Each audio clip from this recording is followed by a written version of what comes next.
بسم اللہ الرحمن الرحیم۔ السلام علیکم محترم ناظرین، شہنشاہ علی نقوی صاحب سے ارشاد بھٹی صاحب نے انٹرویو لیا، جو کہ وہ ملاقاتوں کا سلسلہ چلائے ہوئے ہیں علماء سے۔ اس مرتبہ انہوں نے شہنشاہ علی نقوی صاحب سے، جو کہ اہل تشیع کے رہنما ہے اور سرکردہ شخصیت ہے، اس سے انٹرویو لیا۔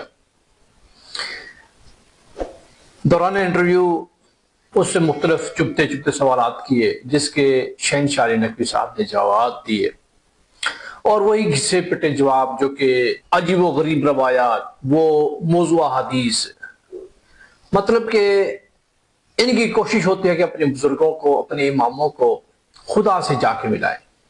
درمیان میں کبھی کبھار تو نبی کا واسطہ بھی چھوڑ دیتے ہیں لوگ۔ دن رات ان کو پکارنا، ان کی منتیں ماننا، ان کی نظریں ماننا، نظر و نیاز دینا، یہ ان کا وتیرہ بن چکا ہے۔ دوسرے معنوں میں کہا جائے کہ شرک کی بھرمار ہے۔ ان کے مراتب اتنے بڑھائے جاتے ہیں جیسے کہ قرآن میں بیان کیے گئے ہوں، جبکہ صرف ان کا جو ہے یہ تخیل ہے۔ دل کی تسکین پہنچتی ہے جب یہ ان کی تعریفیں کرتے ہیں۔ اندازہ کریں، میں کچھ روایات، کچھ سوالات ان کے پڑھ دیتا ہوں آپ کے سامنے، آپ خود فیصلہ کریں گے کہ یہ کیا ہے۔ شہنشاہ علی نقوی صاحب نے فرمایا کہ اہل تشیع کے قریب ائمہ کا رتبہ انبیاء سے کم نہیں ہے۔ یہ کیا مطلب ہے؟ ائمہ کے پاس کیا وحی آتی تھی؟ نہیں۔ کیا اللہ نے ان سے کلام کیا؟ بالکل نہیں۔ جبرائیل علیہ السلام آئے؟ بالکل نہیں۔ لیکن جب یہ من گھڑت روایات پیش کرتے تو ایسے پیش کرتے کہ بندہ دنگ رہ جاتا ہے۔ پھر فرمایا کہ حضرت علی بنی اسرائیل کے انبیاء سے افضل ہے۔ اس کے بارے میں انہوں نے پھر یہ ایک روایت پیش کی کہ آپ یہ نہیں کہتے کہ آج کے علماء بنی اسرائیل کے انبیاء سے افضل ہوں گے؟ جناب والا، یہ تو ایک فضیلت ہے علماء کے لیے کہ کب ہو سکتا ہے کہ یہ آج کے علماء بنی اسرائیل کے انبیاء سے افضل ہوں گے؟ حضرت موسیٰ علیہ السلام کا کیا رتبہ کم ہے؟ کیا حضرت ابراہیم کا رتبہ کم ہے؟ حضرت عیسیٰ و یحییٰ کا رتبہ کم ہے؟ کبھی بھی نہیں۔ یہ صرف کسی کی فضیلت بیان کرنے کے لیے کہا جاتا ہے، جیسے کہ سورہ اخلاص کے لیے کہا جاتا ہے کہ یہ 3 مرتبہ پڑھی جائے تو پورا قرآن ہو جاتا ہے۔ کیا کبھی ختم قرآن میں بھی ہم نے 3 مرتبہ سورہ اخلاص پڑھ لی؟ کبھی بھی نہیں۔ کہ ہر صورت کی فضیلت ہے۔ آگے فرمایا گیا ہے کہ حضرت علی کے حوالے کی گئی ہے، ہدایت کا جو راستہ ہے صرف اور صرف ان کے پاس ہے، اس کے علاوہ کسی کے پاس نہیں ہے۔ کون ہے؟ حضرت علی، امام حسن، امام حسین، امام حسن عسکری، امام مہدی کے حوالے کیا گیا ہے۔ کنتم خیر امت واخرجت للناس تأمرون بالمعروف وتنہون عن المنکر وتؤمنون باللہ۔ یہ تو تمام اہل ایمان کی طرف اشارہ کرتے ہیں کہ تم ہی بہترین امت ہو جس کو دنیا کی رہنمائی کے لیے اٹھایا گیا ہے۔ ٹھیک ہے، کبھی بھی نہیں۔ اگر ان کے حوالے کیا گیا ہے تو حضرت ابوبکر صدیق کہاں جائیں گے؟ حضرت عمر کہاں جائیں گے؟ حضرت عثمان غنی کہاں جائیں گے؟ اور دوسرے اکابرین کہاں جائیں گے؟ نہیں۔ ان کو اپنے اماموں سے غرض ہے، اسلام کہاں جائے، عقائد جہاں جاتے ہیں چلے جائیں۔ ان کو بس اپنے اماموں کو اتنا اوپر لے جانا ہے کہ جیسے وہ آج کل مشہور ہے نا کہ جنت علی دی میں بھی علی دا، میں جو نویسا تو پھر کون ویسی، اس طرح کی باتیں ہیں۔ ایک آگے آتے ہیں کہ حضرت علی نے فرمایا کہ مجھے چند ایسی صفات عطا کی گئی ہیں جو مجھ سے پہلے کسی کو بھی عطا نہیں کی گئی۔ وہ صفات کیا ہے؟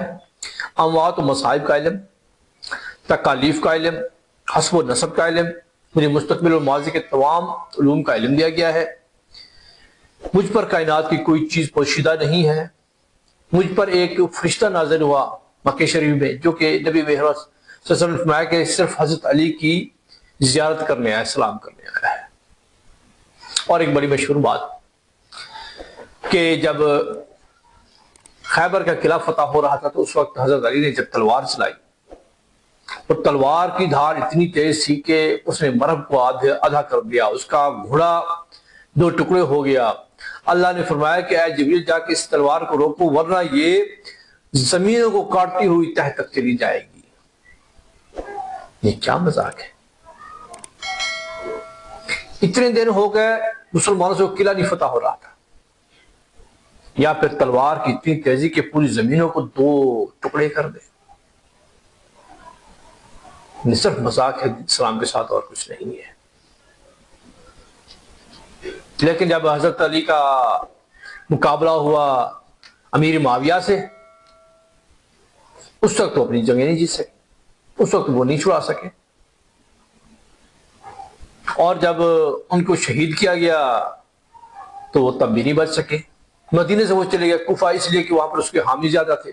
یہاں بھی تو بیٹھ کے وہ گرج سکتے تھے، پہاڑوں کو للکار سکتے تھے، پوری دنیا کو کانپنے پر مجبور کر سکتے تھے.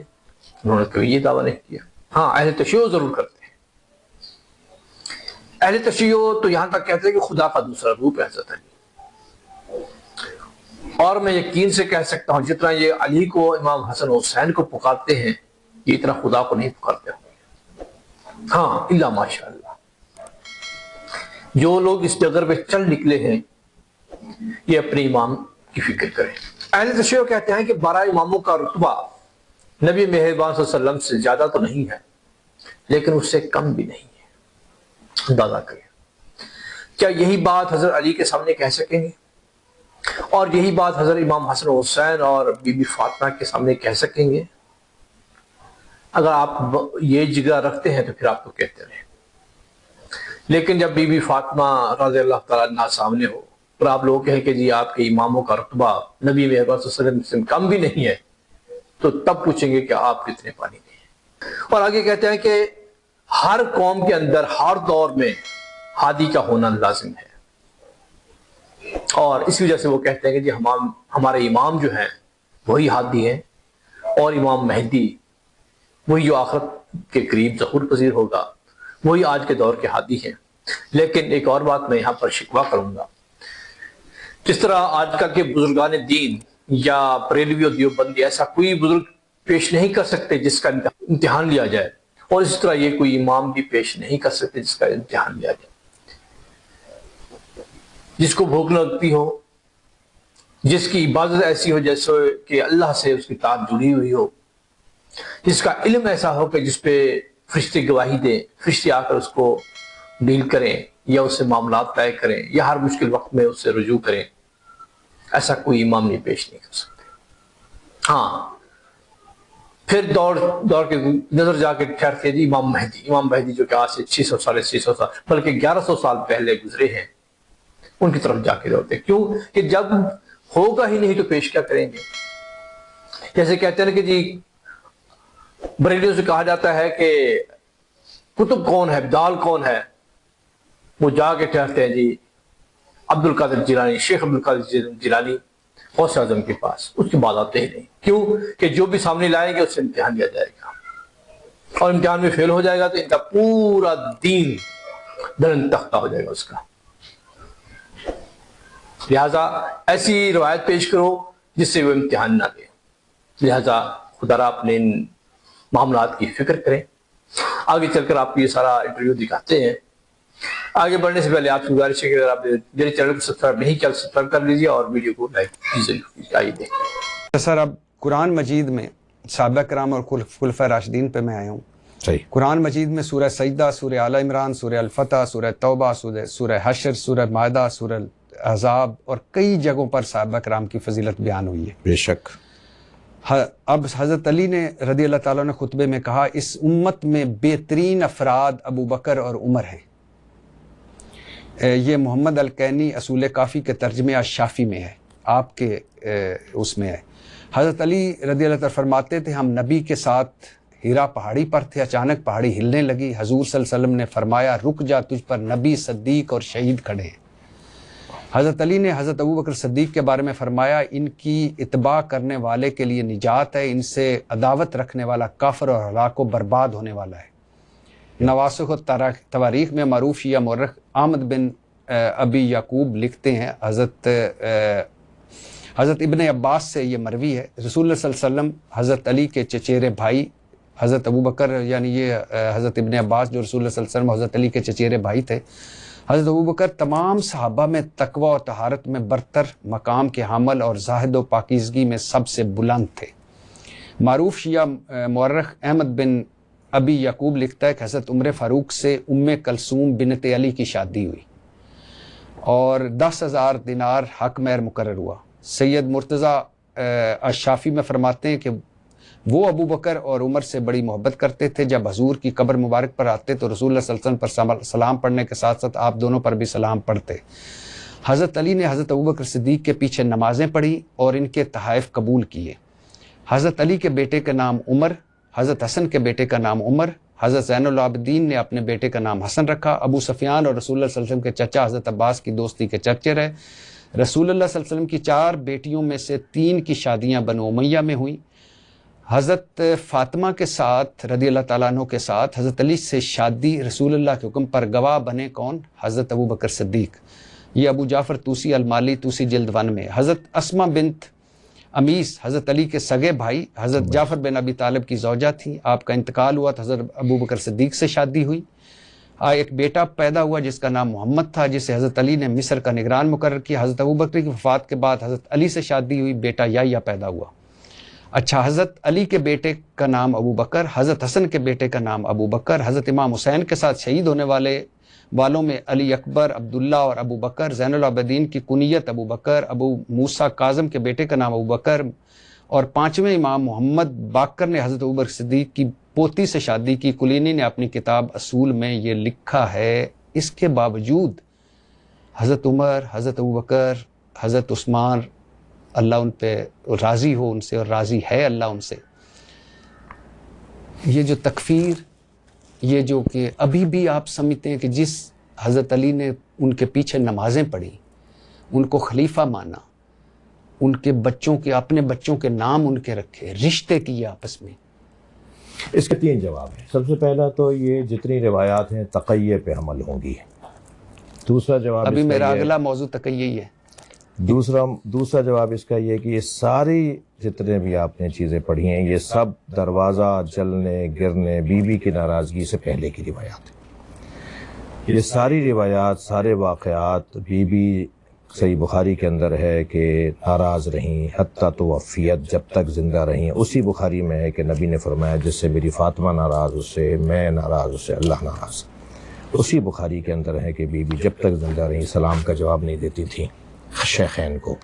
سر یہ حضرت حسن کے بیٹے کا نام عمر، نہیں یہ تو ناموں پہ بات نہیں کر رہا، امام ناموں پہ بات کروں گا آپ نے، کیونکہ بہت ساری چیزیں ایک ساتھ بیان کی، یہ کئی مختلف موضوعات ہیں، لیکن جو اصل بات تعریفوں والی ہیں کہ تعریفیں کی، نماز پڑھی اور بہت ساری چیزیں پڑھی نا، نہیں میں عرض کر رہا ہوں نا کہ اس کا جواب ہے۔ اس کا جواب پہلا تو یہ ہے کہ یہ ساری تقیہ پر حمل ہے۔ دوسرا جواب اس کا یہ ہے کہ یہ ساری روایات بی بی کے ناراض ہونے سے پہلے تقیہ کو اب ذرا واضح کر دی، کیونکہ اللہ میرا کہ کسی نقصان سے بچنے کے لیے اپنا عقیدہ چھپا کر کسی دوسرے عقیدے کا اظہار نہیں ہے، یہ نہیں ہے تقیہ، یہ نہیں ہے تقیہ، یا حق بات چھپانے اور جھوٹ بولنے کا نام یہ بھی تقیہ نہیں ہے، یا اصل بات چھپانے اور چھپا کر کچھ اور کرنے کا نام تقیہ نہیں۔ سامنے والے کی استعداد کے مطابق بات کرنے کو تقیہ کہا جاتا ہے۔ تقیہ استعداد مخاطب بولنے والے کا مسئلہ ہی نہیں ہے، تقیہ استعداد مخاطب کا مسئلہ ہے، سننے والے کا مسئلہ ہے۔ وہ اس قابل نہیں ہے کہ اس کے سامنے وہ بات کی جائے، اس کے سامنے جو بات کی جائے گی اس انداز سے کی جائے گی کہ کوئی فساد نہ ہو، کوئی جھگڑا نہ ہو، کوئی لڑائی نہ ہو۔ تقیہ اسے کہا جاتا ہے، جھوٹ بولنے کو نہیں کہا جاتا۔ اب وہ لفظ ایسا انتخاب کریں گے جو جھوٹ نہیں ہوگا، وہ سچ ہوگا، صحیح ہوگا، مگر سامنے والا اپنی مراد لے گا اور آپ اپنی مراد لیں گے، اسے تقیہ کہا جاتا ہے۔ تقیہ اللہ کرتا ہے، تقیہ رسول اللہ کرتے ہیں۔ نحن معاشر الانبیاء نکلم الناس علی قدر عقولہم، یہ تقیہ ہے۔ ہم انبیاء کرام لوگوں کی عقلوں کے مطابق بات کرتے ہیں، تقیہ تو ہے۔ آپ اپنی عقل کے مطابق بات فرمائیں نا، آپ لوگوں کی عقلوں کے مطابق کیوں بات کر رہے ہیں؟ لوگوں کی عقلوں کے مطابق بات کرنا، ان کی صلاحیتوں کے مطابق بات کرنا، اس ماحول کے مطابق بات کرنا جس میں منافقت، جس میں خدا نخواستہ جھوٹ، یہ سب چیزیں شامل نہیں ہیں۔ ہاں سامنے والے سے اس انداز سے آپ بات کریں کہ وہ بات اس کو سمجھ میں آ جائے یا اس وقت کا فساد ٹل جائے، اسے تقیہ کہا جاتا ہے۔ لہٰذا اللہ بھی ایک ساتھ حرام نہیں کرے گا ساری چیزیں، اللہ بھی آہستہ آہستہ معیار مزاج بنا بنا کر چیزوں کو حرام کرے گا۔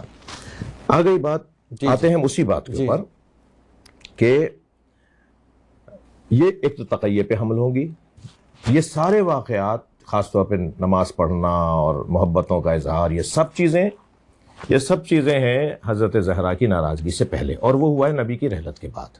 جب سرکار اس دنیا سے تشریف لے گئے، بی اپنا حق مانگنے کے لیے گئیں، فدق مانگنے کے لیے گئیں.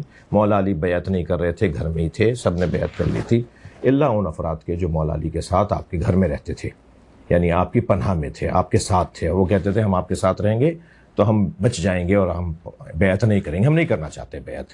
بڑی تعداد نے بیعت نہیں کی، اور بعض جن صحابہ نے بیعت نہیں کی وہ بھی تو صحابی تھے. اور کلہم عدول اگر ہے، اور اگر قاعدہ یہ ہے کہ اگر کسی ایک صحابی کے پیچھے بھی اگر آپ رہیں تو آپ ہدایت پا جائیں گے، تو سب نے تو بیعت نہیں کی. ٹھیک ہے، وہ جو واقعہ پیش آیا کہ بھی مولا کو لینے کے لیے گئے کہ جی بیعت کریں، یہ ساری کتابوں میں لکھا ہے. میں نے تو 36 کتابیں ایسے کھول کھول کے دکھائی، اتفاق سے آپ کو دے دی. ٹھیک ہے، تو وہ جو کتابوں میں سب کچھ لکھا ہوا ہے، وہ سارے واقعات، یہ سارے واقعات بی کی ناراضگی سے پہلے کے ہیں. پہلی بات. دوسری بات یہ کہ جو نام رکھنے والی بات ہے، تو سوال یہ ہے کہ ائمہ اہل بیت تو بہت اونچا ان کا معیار ہے. ائمہ اہل بیت ناموں کے کاموں میں آ کر، ناموں کے مسائل میں آ کے نہیں الجھیں گے. اہل بیت نام تو ذاتی طور پہ برا نہیں ہوتا. یزید نام کون سا برا ہے؟ کربلا میں ایک یزید ہے، وہ رحمت اللہ علیہ ہے، اور امام حسین کو مارنے والا ایک یزید ہے، وہ لعنت اللہ علیہ ہے.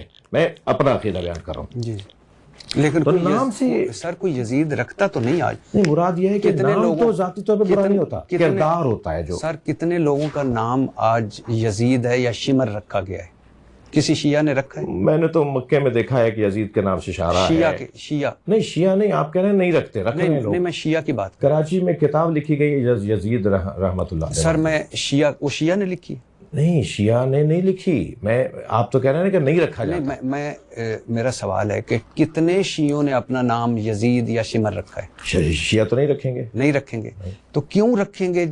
حضرت علی کے بیٹے کا نام عمر، حضرت حسن کے بیٹے کا نام عمر، حضرت زین العابدین نے اپنے بیٹے کا نام. یہ کہاں سے طے ہے کہ حضرت عمر ابن خطاب کا وہ نام ہے؟ یہ کہاں سے طے ہے کہ وہ حضرت عمر ابن خطاب کا نام ہے؟ حضرت ابوبکر ابن قحافہ کا نام ہے. وہ یہ کہاں سے طے کر رہے ہیں کہ وہ نام جو اہل بیت نے رکھے وہ ان کے نام تھے؟ یہ نام تو چلے آ رہے تھے نا، ان کے اجداد میں بھی نام. یزید اور شمر ممنوع ہو گئے جب سے واقعہ کربلا ہوا. میں تو اپنے بیٹے کا نام یزید یا شمر نہیں رکھوں گا. ٹھیک ہے، میں شیعہ بھی نہیں ہوں. تو کیوں رکھے ان لوگوں نے؟ اس لیے کہ ان کے نام اگر نہیں تھے. اتنی بڑی ناراضگی تھی، اتنا نہیں، ان کے نام نہیں تھے نا. یہ نام تو یہ پہلے سے چلے آ رہے تھے، ان کے اپنے اجداد میں یہ نام تھے. اور پھر یہ نام کوئی پہلی دفعہ تو ان کا تھا نہیں کہ وہ نام رکھیں گے تو انہی کا نام رکھا جا رہا ہوگا. ایک بات. دوسری بات یہ کہ انہوں نے تو نام رکھے. محبت تو دو طرفہ ہونی چاہیے. آپ مجھے 6 مثالیں تو دیجئے، 4 مثالیں تو دیجئے جو علی، فاطمہ، حسن، حسین نام رکھے. 80 سال تک اہل بیت کے نام رکھنے پہ پابندی تھی. دو طرفہ محبت کیوں نہیں ہے؟ اہل بیت کا معیار تو اونچا ہے، وہ تو نام رکھیں گے. وہ ان ناموں کی وجہ سے تناؤ نہیں کریں گے، کھچاؤ نہیں کریں گے، جھگڑا نہیں کریں گے. لیکن اہل بیت کے نام رکھے گئے انہی گھرانوں آپ میں. نے بڑی خوبصورت بات کی کہ اہل بیت تناؤ نہیں کریں گے، جھگڑا نہیں کریں گے. تو یہی تو میں کہہ رہا ہوں کہ یہ جھگڑے کیوں آج پیدا ہو رہے ہیں جو اہل بیت نہیں چاہتے تھے. نہیں، اہل بیت تو جھگڑا نہیں چاہتے تھے، لفظ جھگڑا نہیں، لیکن اہل بیت کے ساتھ جو ظلم ہوا ہے، زیادتی ہوئی ہے، ان کا جو حق چھینا گیا ہے، جو ان کے ساتھ ظلم ہوا ہے، اس کو بیان کرنا بھی قرآن کا حکم ہے. اس کو بیان کرنا بھی اہل بیت کا حکم ہے کہ ہمارے ساتھ جو زیادتیاں ہوئے ہیں، جو ہمارے امر کو زندہ کرے اس پہ اللہ رحم کرے. پوچھا گیا کہ آپ کا امر کیا ہے؟ فرمایا ہماری امامت و خلافت. یہ ہمارا امر ہے جس کو چھین لیا گیا، جسے غصب کر دیا گیا. سر میں آپ کے ساری باتیں، اہل بیت ہمارے سر کا تاج، پہلے بھی کہہ چکا ہوں. لیکن کیسے ہو سکتا ہے کہ سر میں اپنے بیٹے کا شیعہ نہ ہو کر یزید اور شمر نہیں نام رکھوں گا کیونکہ وہ میرے اہل بیت کا گستاخ ہے، قاتل ہے. اور جب اہل بیت اور پھر شادیاں ہوئی. سر اچھا اگلی بات شادی کا جواب دیتا ہوں. ہاں دیکھیں، 2 جواب تو ایک تو میری یہی کہ ایک تو یہ نام ان کے نام میں، یعنی حضرت علی کے، دوسرا جواب حضرت اسما بنت امیس حضرت علی کے سگے بھائی جعفر بن ابی طالب کی زوجہ. آپ کا انتقال ہوتا ہے، حضرت ابوبکر صدیق سے شادی ہوتی ہے. ایک بیٹا پیدا ہوا جس کا نام محمد، جسے حضرت علی نے مصر کا نگران مقرر کیا. حضرت ابوبکر کی وفات کے بعد حضرت علی سے شادی، بیٹا یحییٰ پیدا ہوا.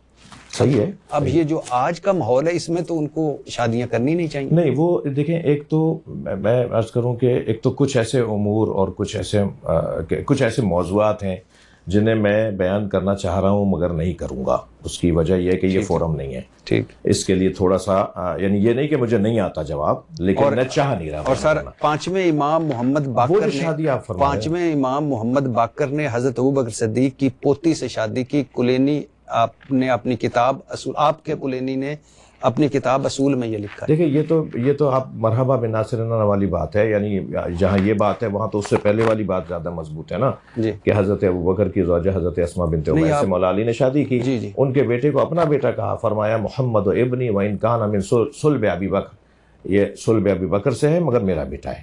یہ حضرت اس محمد کے بن، بعد تو وہاں جھگڑے ہی ختم ہو گئے. جھگڑا تو نہیں ہے نا، جھگڑا نہیں ہے، تحقیق ہے. جھگڑا نہیں ہے، تفسیر ہے. جھگڑا نہیں ہے، ریسرچ ہے. جھگڑا نہیں ہے. یہی بات پیار سے کی جا سکتی ہے. اگر یہ بات لڑکے کریں گے تو جھگڑا ہو جائے گا. ہم علمی تحقیقی گفتگو کو پیار سے کرنے کے قائل ہیں، جھگڑ کے کرنے کے قائل نہیں ہیں. اگر پیار سے کریں گے تو تحقیقی موضوعات ہیں نا یہ، جی جی اس کے اوپر بات ہونی چاہیے، گفتگو ہونی چاہیے. حضرت ام کلثوم جو جن کا عقد حضرت عمر سے آپ فرما رہے ہیں نا، وہ حضرت عمر کی بیٹی ہیں.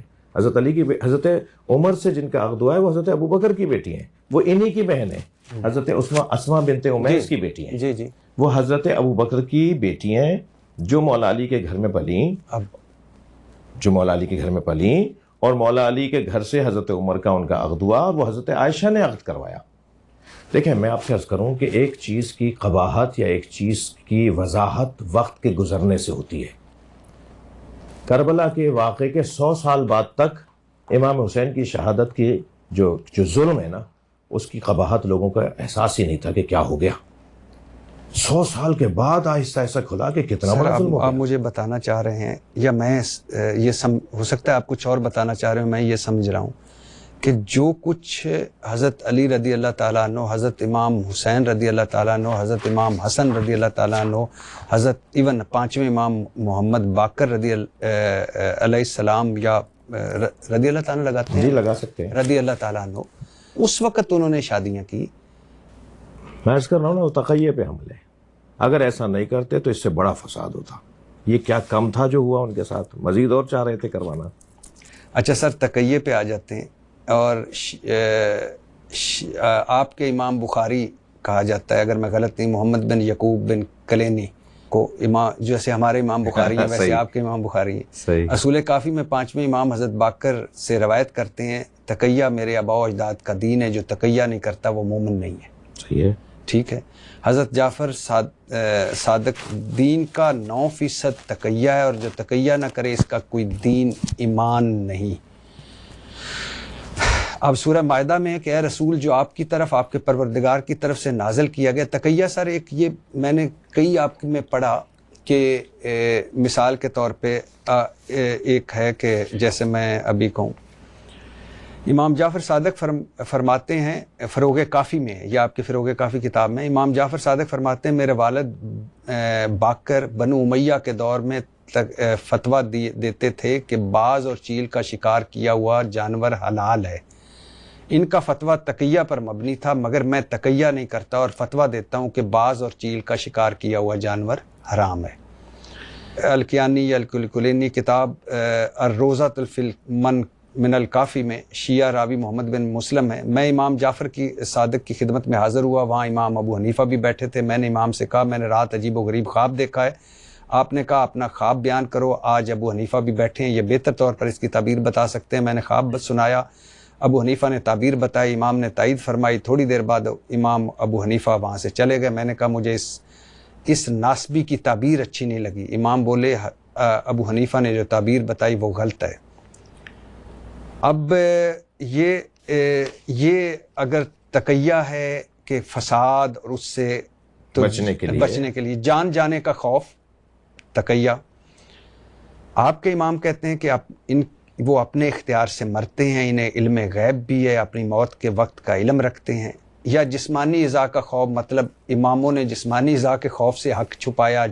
سورہ مائدہ میں ہے کہ اے رسول، جو آپ کی طرف، آپ کے پروردگار کی طرف نازل کیا گیا اس کی اعلانیہ تبلیغ کریں. آپ نے ایسا نہ کیا تو گویا آپ نے رسالت کا حق ادا نہ کیا.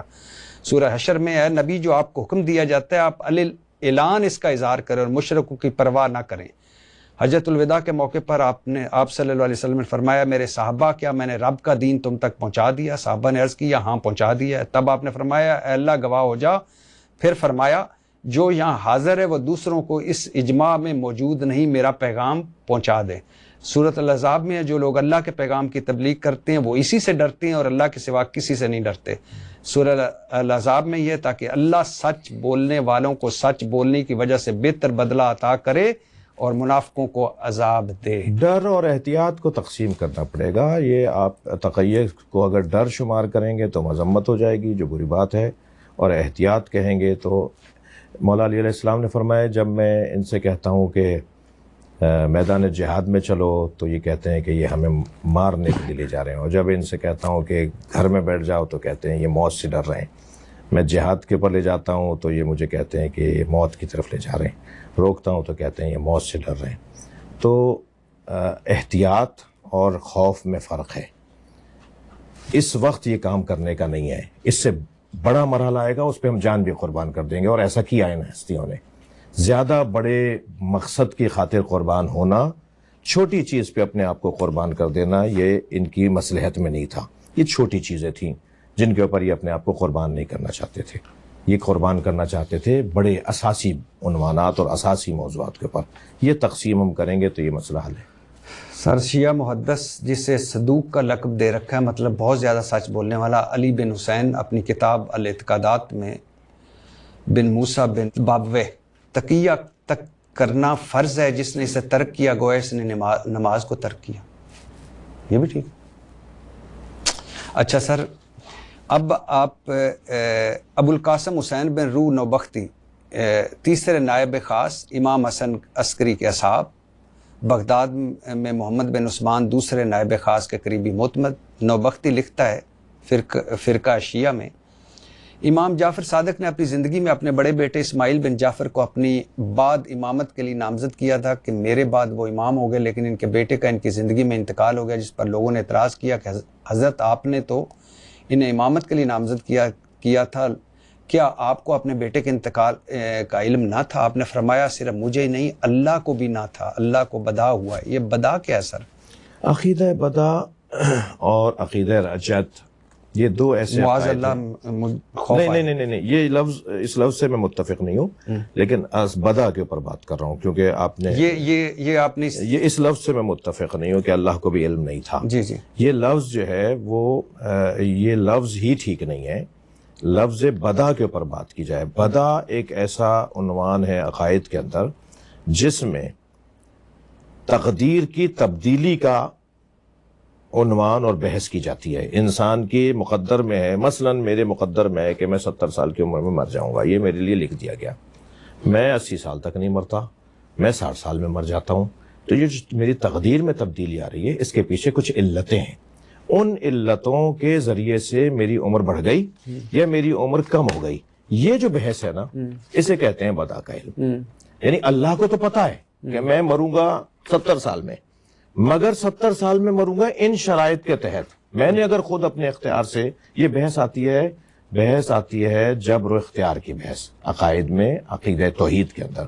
جبر و اختیار کی بحث کے اندر ایک بحث سرایت کر کے جائے گی عقیدہ بدا کی طرف.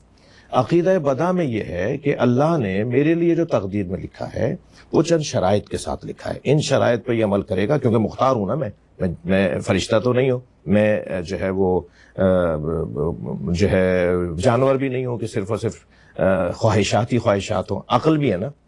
عقل جس کو دی ہے وہ جن ہے اور وہ انسان ہے. جن اور انسانوں کو اللہ نے عقل عطا کی ہے. عقل کی بنیاد پر یہ با اختیار ہے. با اختیار ہونے کی بنیاد پر یہ اپنی تقدیر کو تبدیل کرتا رہتا ہے. یہ جو تبدیل کرتا ہے تقدیر کو، اور اللہ کو معلوم ہے یہ اپنی تقدیر کو تبدیل کرتا ہے، مگر اللہ کو پتا ہے کہ تقدیر کو تبدیل کرے گا، یہ اپنی عمر کو یہاں تک لے جائے گا ان شرائط کے تحت. اب جیسے ہی وہ شرائط ختم ہوتی ہیں یا پوری نہیں ہوتی ہیں تو وہ جو فیصلہ ہے وہ تبدیل ہو جائے گا. شرائط کی تبدیلی پر اس کی زندگی کے فیصلوں کی تبدیلی، یہ ایک بہت مفصل بحث ہے جسے عقیدہ بدا کہتے ہیں. سر امام